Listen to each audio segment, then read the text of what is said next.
গত পরশু রাত 11টা থেকেই পাবলিক পরিবহনে, মনে রাখবেন পাবলিক পরিবহন ঈদযাত্রার একটা চাপ আছে, সেখানে পাবলিক পরিবহনে পর্যাপ্ত তেল সরবরাহের সিদ্ধান্ত হয়েছে, 5-6 দিন আগে হয়নি।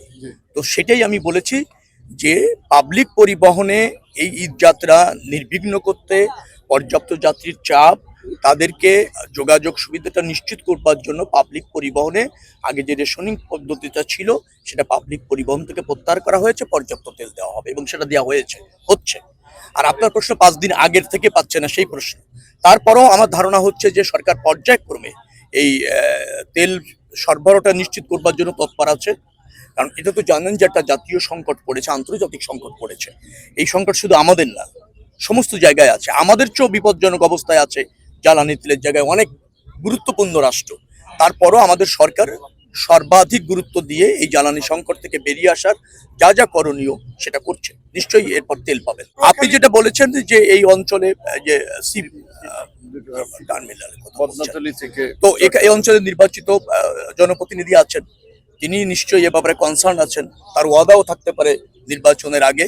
নিশ্চয়ই উনি ঢাকাতে, উনিও একটি মন্ত্রণালয়ের দায়িত্বে আছেন প্রতিমন্ত্রী হিসাবে। ডেফিনেটলি আমাদের একটা ডিও লেটার দিলে আমরা গুরুত্বের সাথে বিবেচনা করি সমস্যাটি সমাধানের জন্য যা যা করণীয় করব। এটা আমাদের কাজ, আমাদের দলের কাজ, প্রধানমন্ত্রীর কাজ, এটাই আমাদের অঙ্গীকার। গরমে আরাম নিয়ে হবে না হাহুতাশ, ঘুরলে পরে ওয়ালটন ফ্যান বাতাস আর বাতাস। আপনারা দেখবেন মাত্র 25 দিনের একটি সরকার, সবাই যার যার অবস্থান থেকে কাজ করছে, যার যে দায়িত্ব আছে সেটা পালন করার জন্য চেষ্টা করছে, জনগণের আকাঙ্ক্ষাকে প্রাধান্য দিয়ে, প্রত্যাশাকে প্রাধান্য দিয়ে, দাবিকে প্রাধান্য দিয়ে। এই চেষ্টা একেবারে অব্যাহত থাকবে এবং এখানকার অর্থনীতিকে প্রাণচাঞ্চল্য করা, কর্মজীবী মানুষ তারা যাতে জাতীয় অর্থনীতিতে ভূমিকা রাখতে পারে, উৎপাদিত পণ্য পরিবহন করতে পারে, তারপর একটা উপজেলা সেটা যাতে আপনার ডিস্ট্রিক্ট অথবা রাজধানী এর সাথে যোগাযোগটা নিরবিচ্ছিন্ন হতে পারে, সেটাই তো হচ্ছে একটা ডেভেলপমেন্ট, ইনফ্রাস্ট্রাকচার ডেভেলপমেন্ট।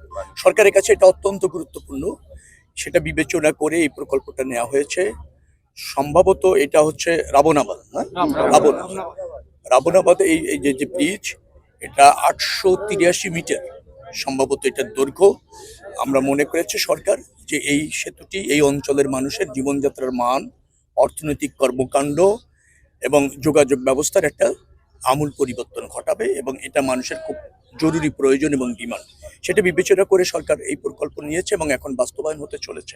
আমরা আশা করছি এই অঞ্চলের মানুষের দীর্ঘদিনের যে দাবি, দীর্ঘদিনের যে ভোগান্তি, তার অবসান হতে চলেছে এবং এটাই হচ্ছে একটা জনবান্ধব সরকারের মানে কাজ, একটা নির্বাচিত সরকারের দায়িত্ব। এখানে মেম্বার অফ পার্লামেন্ট যিনি আছেন তিনিও সে ব্যাপারে সজাগ সচেষ্ট, তিনিও এই অঞ্চলের মানুষের আকাঙ্ক্ষা ধারণ করেন এবং অধিকারগুলি প্রতিষ্ঠিত করতে চান। সরকারও রয়েছে, নির্বাচিত সরকার দায়বদ্ধতা রয়েছে, জবাবদিহিতা রয়েছে, জনকল্যাণ জন আকাঙ্ক্ষা প্রতিষ্ঠিত করার দায়িত্ব রয়েছে। সেই জায়গা থেকে দ্রুততম সময়ের মধ্যে আমরা চেষ্টা করছি